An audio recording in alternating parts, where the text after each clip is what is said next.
Gandhi's affective communities has dual aims, one historical and the other philosophical and political. The historical aspect seeks to revive the ideas of largely forgotten anti-colonial figures from late Victorian and early 20th century Britain.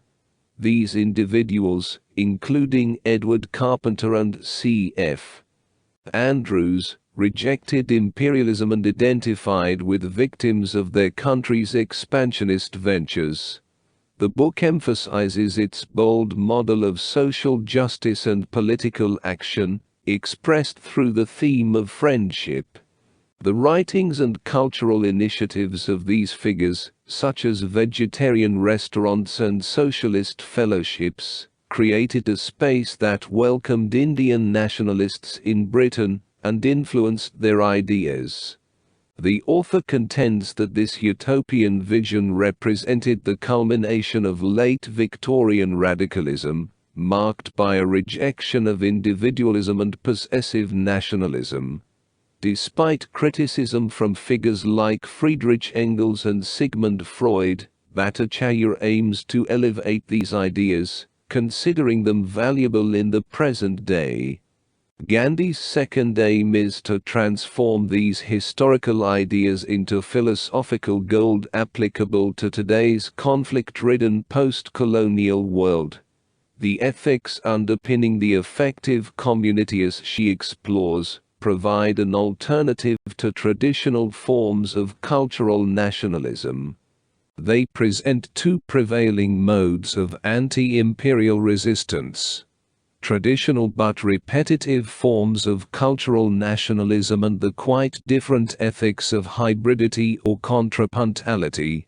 In contrast, the ethics of friendship offer an improvisatory, inclusive means of co-belonging with others, including humans and animals, who retain their distinctiveness.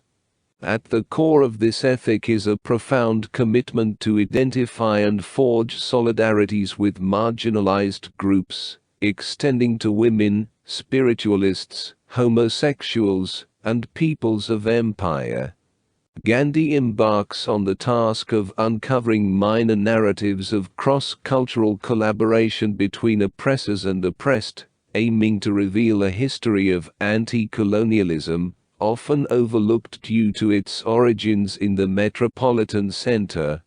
She explores how imperatives of empire were refused, and alliances formed across the East-West binary. By examining a diverse group of figures, including Oscar Wilde, Oxford undergraduate Ghose, Althusser, and Aurobindo, Gandhi elucidates historical congruities, affective bonds, and marginalization that enabled collaboration against empire. In addition to highlighting these minor historical agents, Gandhi adeptly navigates numerous controversies and unresolved debates in post-colonial studies, philosophy, and critical theory.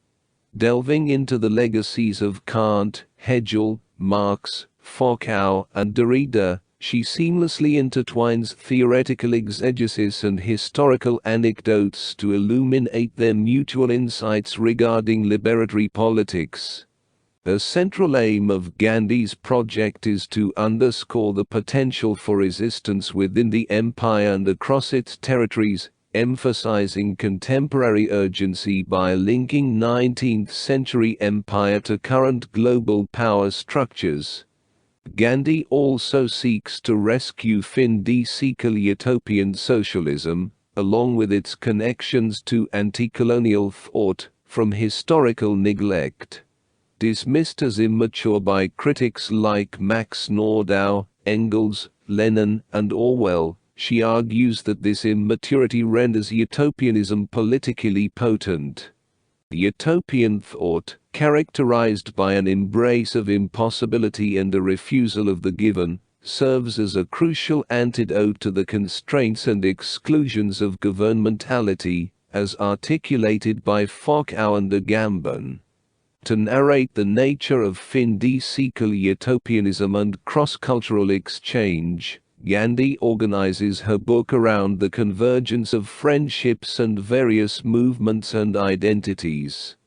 Each chapter focuses on aspects such as homosexual exceptionalism, animal welfare movements, mysticism, radicalism, and late Victorian aestheticism, demonstrating how outsider collectivities facilitated anti-colonial thought and fostered affective bonds across diverse subject positions.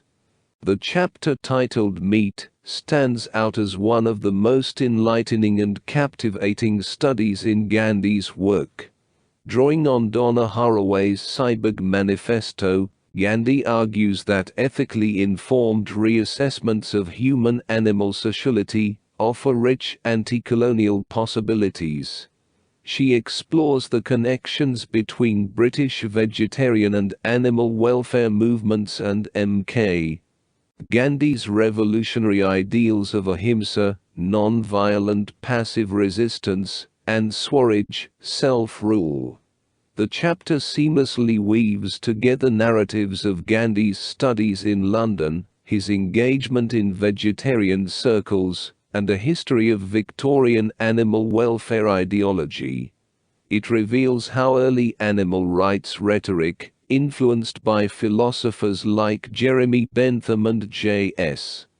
Mill, aligned with the colonial imperatives of utilitarian philosophy. Dissidents at the Findi Sequel strategically linked animal welfare to socialist and anti-colonial aims, creating a platform for an enlightened model of anarchic disobedient and non-governmental sociality. Gandhi contends that these radicals on the margins of late Victorian culture significantly contributed to the mature Gandhian politics that saw the partition of India as the vivisection of the continent. Another noteworthy section focuses on spiritualism, offering a novel perspective on contemporary debates about the role of religion in modern political life. Gandhi identifies Immanuel Kant as the origin of a modern secular ethics that denies the moral subject access to external influences, human, physical, and divine.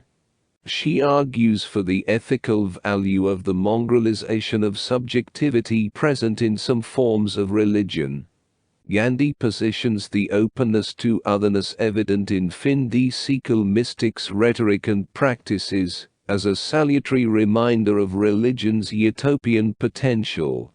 The connecting thread in each chapter is the willingness to risk exile or self-exile for transformative encounters with the other. The section on spiritualism, while disappointingly thin in historical details, showcases Gandhi's virtuosic interdisciplinarity. The chapter skillfully connects narratives to a rigorous critique of Kant, William James' pragmatist philosophy, the Oxbridge Society for Psychical Research, and Edward Carpenter's complex politics. Despite a tendency for a balance between theory and history to favor the former, Gandhi's ability to closely intermesh them contributes to the productive indistinguishability of theory and history in her work.